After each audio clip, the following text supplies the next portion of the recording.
ದೇವಸ್ಥಾನ ಜೀರ್ಣೋದ್ಧಾರ ಕಾಮಗಾರಿಗೆ ಬಿಜೆಪಿ ವಿರೋಧ ವಿಚಾರವಾಗಿ ಬೀದರಲ್ಲಿ ಸಚಿವ ರಹೀಂ ಖಾನ್ ಪ್ರತಿಕ್ರಿಯೆ ನೀಡಿದ್ದಾರೆ. ಭಗವಂತ್ ಖೂಬಾ ಅವರು 10 ವರ್ಷ ಸಂಸದರಾಗಿ ಏನ್ ಕೆಲಸ ಮಾಡಿದ್ರು? ಡಬಲ್ ಇಂಜಿನ್ ಸರ್ಕಾರವನ್ನ ಇಟ್ಕೊಂಡು ಎಷ್ಟು ಇಂಡಸ್ಟ್ರೀಸ್ ಗಳನ್ನ ತಂದ್ರು? ಅವ್ರಿಗೆ ಒಂದ್ ಕಾರ್ಖಾನೆ ತರಲು ಆಗಿಲ್ಲ. ಅವ್ರಿಗೆ ಶಬಾಷ್ಗಿರಿ ಕೊಡ್ಬೇಕಾ? ಮೂರು ಸಾರಿ ದೆಹಲಿಗೆ ಹೋಗಿ ಅನುದಾನ ತಂದಿದ್ದು ಸಾಗರ್ ಖಂಡ್ರೆ. ಅವ್ರು ತಂದಿದ್ರೆ ಅನುದಾನ ಆಗ್ಲೇ ಬರಬೇಕಿತ್ತು. ಈಗ ಹೇಗ್ ಬಂತು? ಸಿದ್ದರಾಮಯ್ಯನವರು ಶಂಕುಸ್ಥಾಪನೆ ಮಾಡಿ ಅನುದಾನ ಕೊಟ್ಟು ಕಾಮಗಾರಿಯನ್ನ ಯಡಿಯೂರಪ್ಪನವರು ಉದ್ಘಾಟಿಸಿದ್ರು. ನಾವು ಮಾಡಿದ ಕಾಮಗಾರಿಯನ್ನ ಯಡಿಯೂರಪ್ಪನವರು ಸುಣ್ಣ ಹಚ್ಚಿ ಉದ್ಘಾಟಿಸಿದ್ರು. ಖೂಬಾ ಅವರು ಅಧಿಕಾರಾವಧಿಯಲ್ಲಿ ಒಂದು ಕಾರ್ಖಾನೆಯನ್ನು ಕೂಡ ತರದೆ ಕಾಲಹರಣ ಮಾಡಿದ್ರು. ಆದ್ರೆ ಈಗ ಸುಮ್ಮನೆ ಮಾತಾಡ್ತಿದ್ದಾರೆ ಅಂತ ಮಾಜಿ ಕೇಂದ್ರ ಸಚಿವ ಭಗವಂತ್ ಖೂಬಾ ವಿರುದ್ಧ ಸಚಿವ ರಹೀಂ ಖಾನ್ ವಾಗ್ದಾಳಿ ನಡೆಸಿದ್ದಾರೆ. ಒಂದು ಇಂಡಸ್ಟ್ರಿ ಏನೋ ತಂದಿದ್ದಾರೆ ಅಂತ ಖೂಬಾ ಅವರು ಬೀದರ್ನಲ್ಲಿ 10 ವರ್ಷದಿಂದ ಡಬಲ್ ಇಂಜಿನ್ ಸರ್ಕಾರ ಇತ್ತು. ಏನೋ ಒಂದು ಇಂಡಸ್ಟ್ರಿ ತಂದಿದ್ದಾರೆ, ಆ ಥರ ಏನೋ ಇಷ್ಟಾಗಿ ಮಾಡಿದ್ರು ಅವರಿಗೆ ಶೋಭಾ ಕೊಡ್ತದೆ.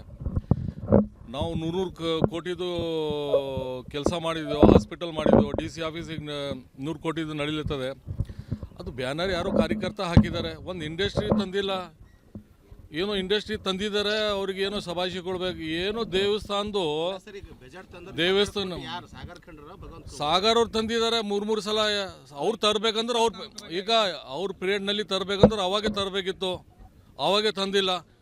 ಈಗ ಬೀದರ್ನಲ್ಲಿ ಓಲ್ಡ್ ಸಿಟಿನಲ್ಲಿ ಹಾಸ್ಪಿಟಲ್ ಸಿದ್ದರಾಮಯ್ಯ ಸಾಹೇಬರು ಉದ್ಘಾಟನೆ ಫೌಂಡೇಶನ್ ಹಾಕಿದ್ರು. ಆ ಕಂಪ್ಲೀಟ್ ಆದ್ರ ಮೇಲೆ ಎಲ್ಲ ದುಡ್ಡು ಎಲ್ಲ ಕೊಟ್ಟು ಎಲ್ಲ ಕಂಪ್ಲೀಟ್ ಆದರು. ಸಿದ್ದರಾಮಯ್ಯ ಅವರು ಕೊಟ್ಟರು, ಯಡಿಯೂರಪ್ಪ ಅವರು ಬಂದು ಲಾಸ್ಟ್ಗೆ ಉದ್ಘಾಟನೆ ಮಾಡಿದ್ರು. ದುಡ್ಡು ಕೊಟ್ಟರು ಸಿದ್ದರಾಮಯ್ಯ ಸಾಹೇಬರು, ಫೌಂಡೇಶನ್ ಇಷ್ಟೊಂದು ಹಾಕಿದ್ರು ಸಿದ್ದರಾಮಯ್ಯ ಸಾಹೇಬರು.